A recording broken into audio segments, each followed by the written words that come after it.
Hello, Grace and friends. I'm back and I want to read you some more stories today.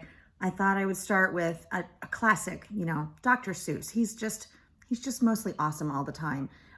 So I may have read this story to you in one of your classes, or I may not have, but I love this one. It doesn't ever get old. It's called Gertrude McFuzz, and it's from a book, Yertle the Turtle and Other Stories by Dr. Seuss. Here we go. There once was a girl bird named Gertrude McFuzz, and she had the smallest plain tail ever was. One droopy droop feather. That's all that she had. And oh, that one feather made Gertrude so sad. Here she is. It's the droopy droop feather right there. For there was another young bird that she knew, a fancy young birdie named La-la-lee-loo. And instead of one feather behind, she had two. Poor Gertrude, whenever she happened to spy Miss La-la-lee-loo flying by in the sky, she got very jealous. She frowned and she pouted. Then one day she got awfully mad and she shouted, "This just isn't fair. I have one, she has two. I must have a tail, just like La-la-lee-loo." There's Gertrude. I think she's very jealous of La-la-lee-loo's tail. They are kind of fancy, those feathers. But still, I don't think there should be any pouting about it.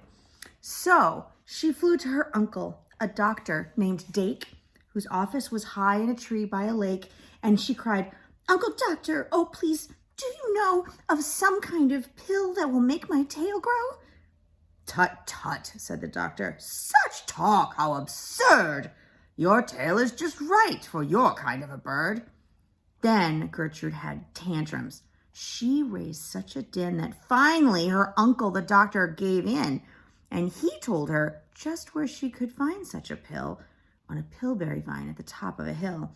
"Oh, thank you," chirped Gertrude McFuzz, and she flew right straight to the hill where the pillberry grew. Fear complaining to her uncle. Yes, there was the vine. And as soon as she saw it, she plucked off a berry. She started to gnaw it. It tasted just awful, almost made her sick. But she wanted that tail, so she swallowed it quick. Then she felt something happen. She felt a small twitch, as if she'd been tapped down behind by a switch. And Gertrude looked around, and she cheered. It was true! 2 feathers, exactly like La-la-lee-loo. Then she got an idea. Now I know what I'll do. I'll grow a tail better than La-la-lee-loo. These pills that grow feathers are working just fine. So she nibbled another one off of the vine.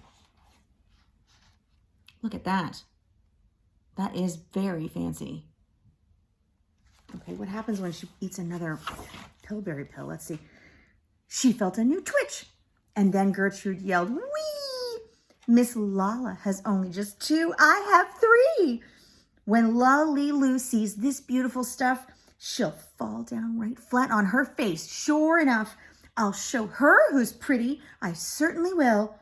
Why, I'll make my tail even prettier still." Look at that. That's extra fanciness, but apparently we're not done. She's going to do more fanciness. Let's see. She snatched at those berries that grew on that vine. She gobbled down 4, 5, 6, 7, 8, 9. And she didn't stop eating, young Gertrude McFuzz, till she'd eaten 3 dozen. That's all that there was. There she is, eating all of the berries. Then the feathers popped out with a zang, with a zing. They blossomed like flowers that bloom in the spring, all fit for a queen. What a sight to behold. They sparkled like diamonds and gumdrops and gold, like silk, like spaghetti, like satin, like lace. They burst out like rockets all over the place. They waved in the air and they swished in the breeze, and some were as long as the branches of trees. And still they kept growing. They popped and they popped until long about sundown, when finally they stopped. And now, giggled Gertrude, the next thing to do is to fly right straight home and show Lala-Lee-Loo. And when Lala sees these, why, her face will turn red and she'll let out a scream and she'll fall right down dead. That is what happens when you eat all of the berries on the bush at one time. Oh my. Then she spread out her wings to take off from the ground. But with all of those feathers, she weighed 90 pounds. She yanked and she pulled and she let out a squawk. But that bird couldn't fly, couldn't run, couldn't walk. And all through the night, she was stuck on that hill. And Gertrude McFuzz might be stuck up there still if her good Uncle Dake hadn't heard the girl yelp. He rushed to her rescue and brought along help. Oh my goodness, it's kind of bedraggled looking, and that's very heavy. I can imagine. Oh my. To lift up Gertrude almost broke all their beaks, and to fly her back home, it took almost 2 weeks. And then it took almost another week more to pull out those feathers. My, Gertrude was sore.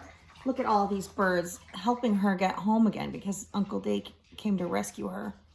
It's taking a lot of birds to get her home. And finally, when all of the pulling was done, Gertrude, behind her, again, had just one. That one little feather she had as a starter. But now that's enough, because now she is smarter. The end. The end. I love Dr. Seuss. I hope you liked that story. I'll see you again soon. Bye.